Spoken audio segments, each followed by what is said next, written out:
دافع، مع ان العادي ان الفريق اللي بيهاجم يبقى اقل انذارات. ادي كرة بينية، شوف الاختراق على طول والعرضية وجول.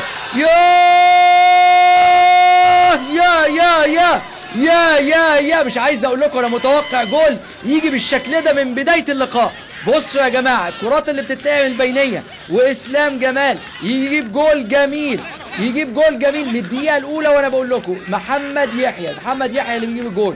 يا محمد يحيى بيجيب هدفه الخامس هذا الموسم في مرمى النادي الأهلي النهارده، يبقى جايب 5 أهداف من 8، وشريف إكرامي واقع على الأرض.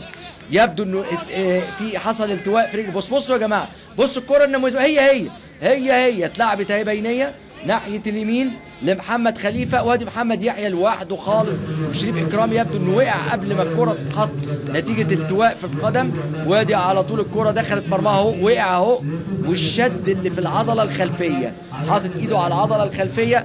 لكن بقول لكم يا جماعه هذا الهدف متوقع من بدايه اللقاء، بقول لكم يا جماعه من بدايه المباراه. نادي غزل المحله هي لعبه واحده بيلعب عليها بس. تعالوا نشوف التمريره البينيه دي اللي اتلعبت بينيه ناحيه اليمين، هل